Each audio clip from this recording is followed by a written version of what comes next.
Peace, oneness, and wholeness to everyone. Thank you again for joining and tuning in. This is Aurora Devyne. I go by Divine Intuition here on YouTube, and I'm coming today to just speak very briefly about something that I've been putting some pieces together on, and it's finding the frequency or following the frequency, I would say. So there has been something, there has been a frequency that I've been on recently. And I know that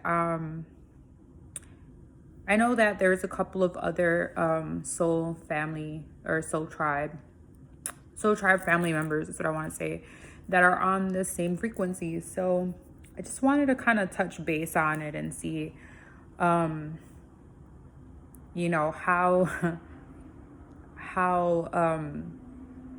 or if anyone else is putting these pieces together, right? So one of the frequencies I've been on has been this fifth element frequency for a little bit now, right? But more than just being the movie, it's something specific about this movie. And I want to say, like, The Fifth Element is one of those movies where it's like an origin story movie. So you can go back to it a couple of times based off of different frequencies because it holds and resonates with a lot of frequencies, I want to say. Specifically, it's something that caught my eye. So we know that, and just in case anyone hasn't seen it, let me just do a spoiler alert, okay? Because I'm going to be talking about two movies together today.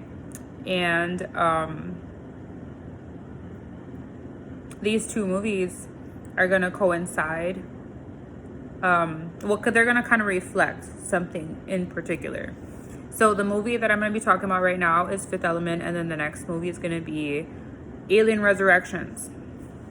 Now, and it's funny because I did put some pieces together based off of Aliens, the Aliens universe, right? We'll call it that. Aliens, Predator, Prometheus universe. Now, there was one thing that I found very interesting, right? And it's that when they created the Fifth Element,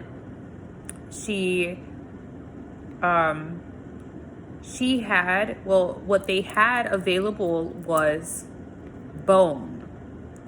They had bones that were available, so they extracted her DNA from the bones. And not knowing the sex of,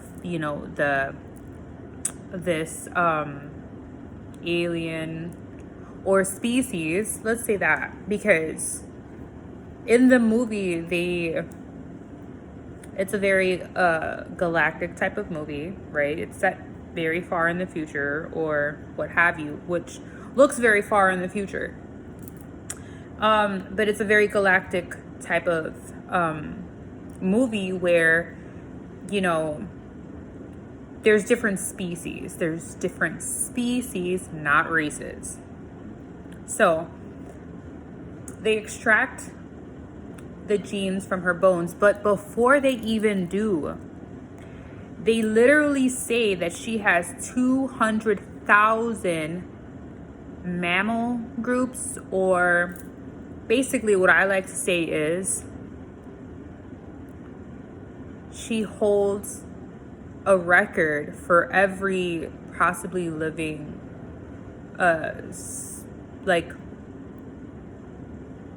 living source, right? Which means like her DNA and genetics are so old or maybe original that she was not diluted, okay? Meaning, like, when he says a normal human being has like 40 nano groups or mammal groups, I don't know what the actual verbiage is that, but when he says that, he then compares it to 200,000, meaning she is one of those beings that would be like a source being, right? She has not been diluted, meaning like she holds all pieces, right? So there's another thing too. In her DNA, she holds records. Mind you, right? Let's say she was okay, so you know how they took her from the tomb, and they had her in the ship, and the ship blew up. But can you believe that she actually imprinted all of that? Like, so her being in that case when they took her out of that tomb, right? Or the temple, let's say it's a temple, because it does look like a temple, not a tomb. But let's say this great temple, when they took her out of the temple, she could have been stationary, meaning like she could have been, I don't know what you want to say, preserved, or, you know, sometimes they'll say like cryo, you know, like in a preservative state. But this preservative state she was still sentient. She was still recording. She was still receiving records based off of like being in a in like a, I guess like a suspended state, right? So she even remembers the whole crash, but they never say that she is awake. They never show anything besides that she's just in this this body, or this how can I say, like this case, right? This armor, all types of different things we can call it. Now, she would be, and they always refer to her, for a lack of a better word, verbatim, this is what he says. This is the scientist, right, who is explaining to like the official or whatever. And he was like, for a lack of a better word, she's perfect, right? So she would be considered a perfect being, but not just a being, a perfect warrior, a perfect anomaly. And the reason why I say this is because I did put together something based off of the Matrix as well. And I'm trying to like see if I can piece together this real quick. But so the fact is that there's another comparison, right? So one day I was on this frequency and I was like, let me go ahead and let me watch The Fifth Element again, because I love the movie. But it's like I said, like I've watched the movie so many times that you can actually pick up different frequencies based off of like watching it in a different point in time. So if I watched it like 3 weeks ago, it was on a different frequency. Now that I'm watching it now, it's a different frequency. So this is why I said like, you know, I feel like The Fifth Element is one of those origin movies where you can go back to it and always pick up something different based off of like the frequency that you might be on. So I watched that. I was like, oh, okay. And I'm like, man, now I'm like more interested about her origin story. So granted, right, she is imprinted with all of the memories that happened on the ship. Mind you, the ship that she was on, it got bombed, or they crashed. So they got attacked. That's what I meant to say. So they got attacked, right, for those nasty things that were looking for the stones. and the ship crashed. So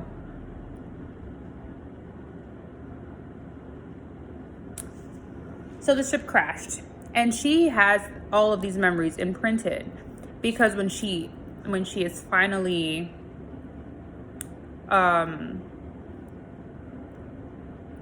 created, right? Because that's exactly what she is, or we can say resurrected.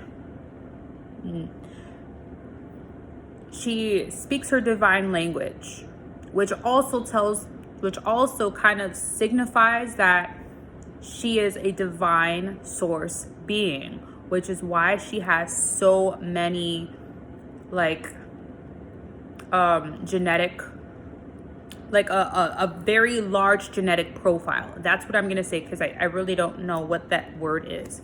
So she has this large genetic profile which has never been tampered with, that has never been diluted, that has never been mixed, okay? So she starts speaking this divine language. Now, one thing is that throughout the whole movie, they always refer to her as a perfect being. She refers to herself as the fifth element, right? Supreme being, she says. And I love her. Like, I love her acting in that whole movie. Notice that she has these imprints, right? So she has been collecting, if not anything. Okay, so another thing is that being supreme beings, or being source beings, which she is,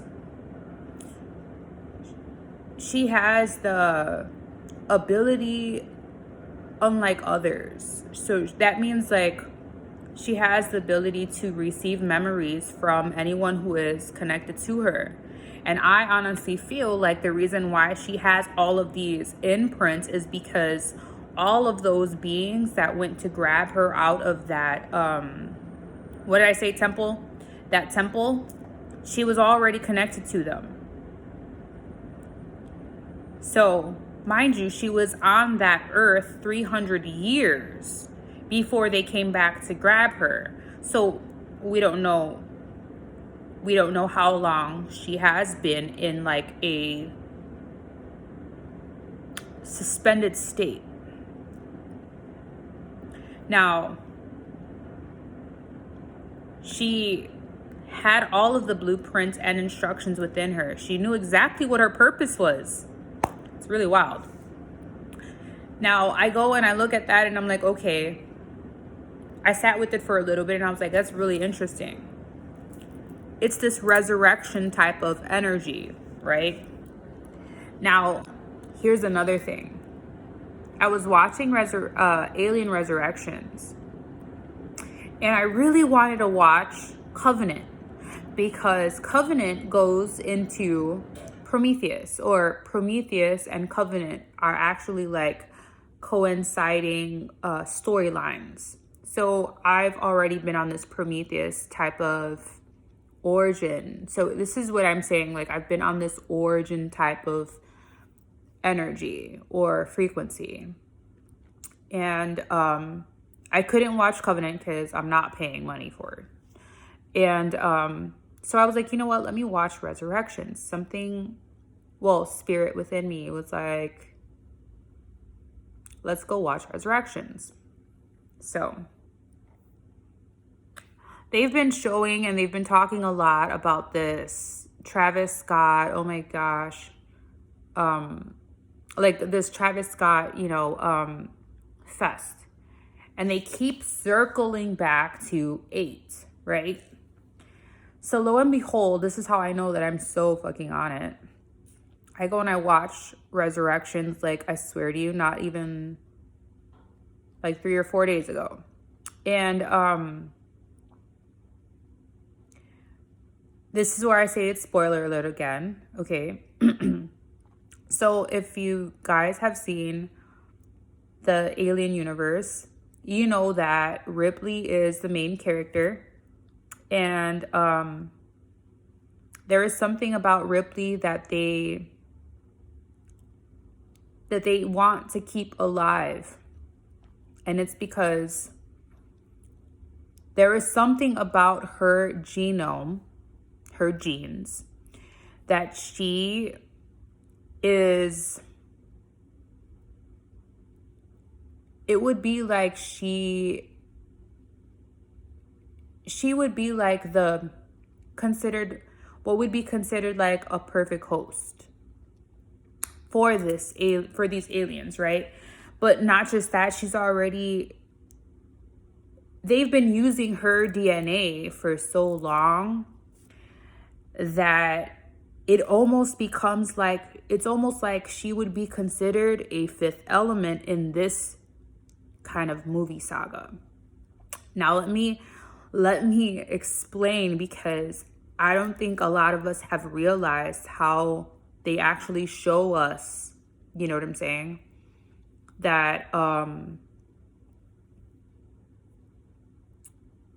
it's a woman and the genes for a reason. Now, upon creating her, or upon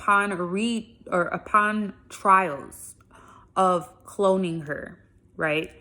Well, we all know that the Watani, or I forgot what it is, I think it's the Watani company, they've highly invested in this xenomorph type of species, and they're not letting it up. So the Watani corporation, they're very much so about their product and whatever they invested in. So that would also mean the xenomorph gene. Now, their whole thing, and this is what I've started realizing, the whole thing to this is genetic manipulation, but it is about the perfect soldier. It is about the perfect soldier, but the genetically hybridized perfect soldier, that, how can I say, that is at such a superior type of like,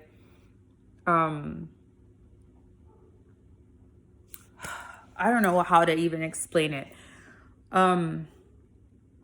What they're really doing is they're trying to manipulate the genes to create a new hybrid species of soldiers that they can control. Pardon. And this is what I was realizing. So when you start watching Resurrections, right, you guys have to go back and kind of like watch all the other movies to kind of get more so the storyline. But when you hit Resurrections, it's something completely different. And the reason that I'm saying this is because they utilized Ripley's DNA, and they kept trying to create a xenomorph, but they were trying to manipulate her genes with the xenomorph genes so that they can create xenomorphs. Now, if I'm not mistaken,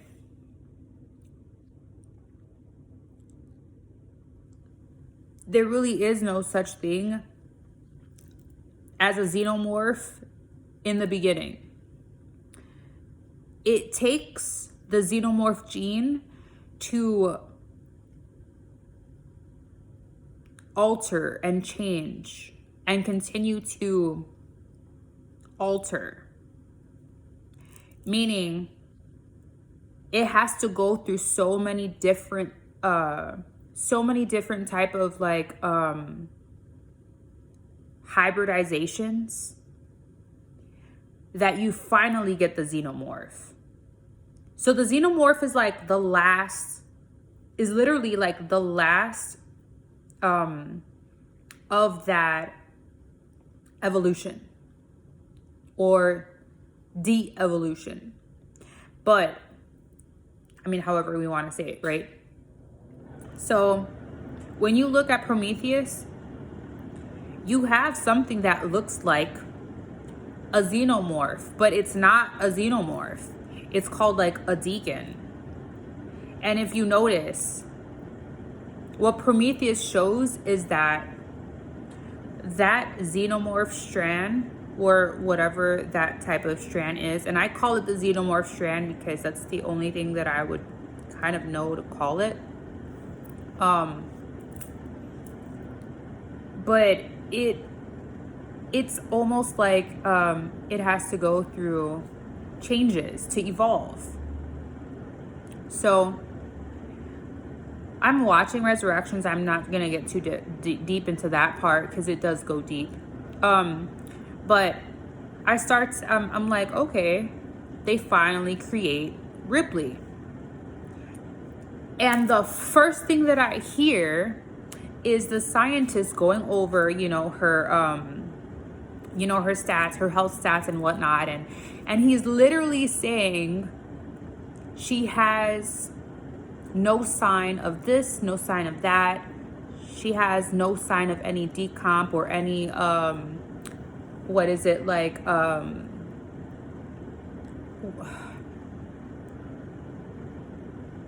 it's like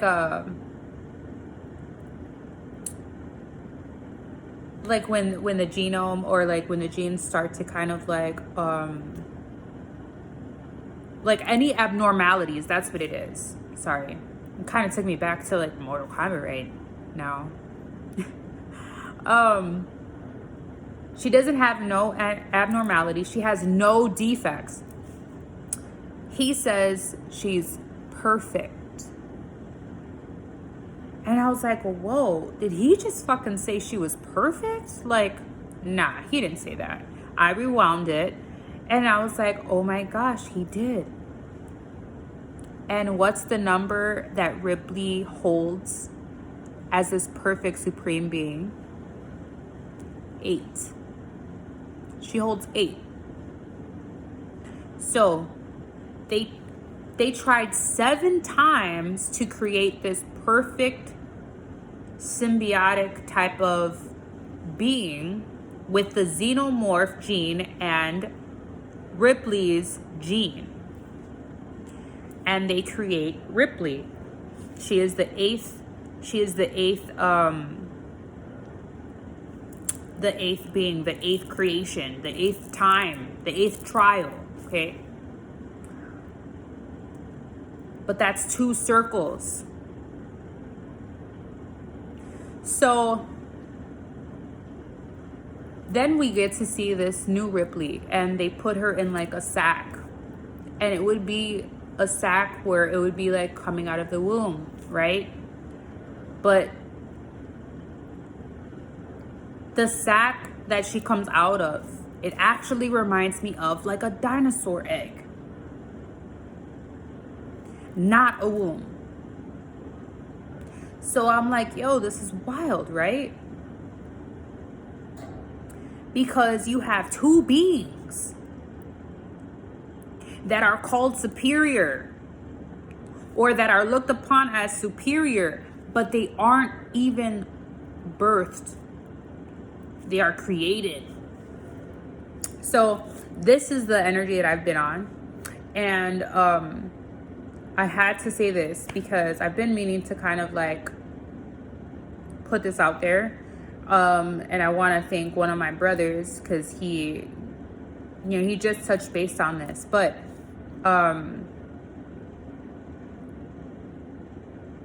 I started realizing too, like, wow, I'm really following this 8 frequency as well. And this is not the first thing that I've seen. But lo and behold, Ripley ends up giving birth, or they actually, so the whole thing was to create a Ripley that can host the xenomorph, and the xenomorph that they end up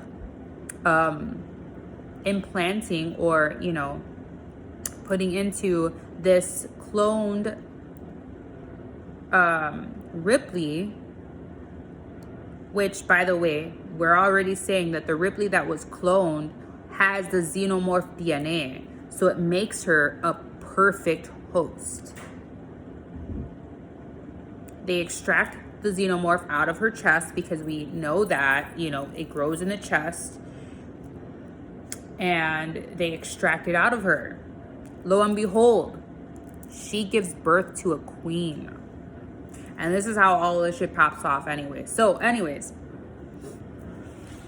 Ripley has a resonance to a queen. She was the one who birthed the queen. In the movie, she even says, "I'm the monster's mother." Being that she technically has the monster DNA in her, which is why her blood is acid, which is why she can cut her hand and all types of goofy shit, right? But granted, y'all, we're talking about these super soldiers that they are creating and manipulating through DNA, and possibly, and most likely, I'm going to say most likely, foreign or alien DNA. And this is the frequency that I've been on. So definitely resonates, like, seeing both of them together, and why they're both perfect beings, and why this perfect type of like attribute tends to be applied to these two beings. And it is because this is what shadow governments, they've always been trying to create these perfect soldiers, these supreme soldiers. And it also ties in, if it doesn't tie in so much to like the complexity of what I'm talking about, but if you look at the Winter Soldier, like, what is that, Captain America Winter Soldier, they did the same thing to his ass. Super soldiers. So I definitely feel like this has everything to do with what they're currently doing, what they've been doing. And it always goes back. Oh, and by the way, you guys, because these are technically considered kind of origin stories, it always goes back. It always goes back to genetics. It always goes back to genes, experimenting, and how they're able to kind of like push the evolution of certain species and planets and wars and all types of shit that kind of like goes into it now. So, I just wanted to share that. There is another video that I am going to come out with soon. I have to kind of put it together. I did make a correlation between the Matrix, Neo, and a different movie. And that theory was really great. So I have to just kind of like refresh myself real quick, because I did get a lot of downloads based off of oh yeah, I got it. I made a correlation between replicas and Matrix. So that's the next one that I'm going to come up with, or I'm going to actually record.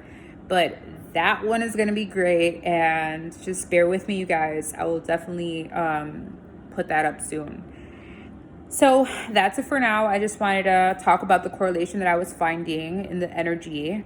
And it does have to deal with a lot of tinkering, a lot of genetic tinkering. So if anyone is interested in the conversation, go ahead and comment below. Of course, take a look at the movies. Some of you guys might not be so interested because the alien movies are kind of gory.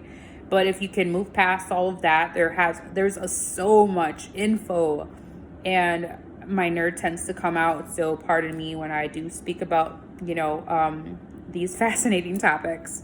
But anyways, I just want to chime in. Love you all. Thank you again for tuning in. This is Aurora Devyne, and I am signing out. Peace.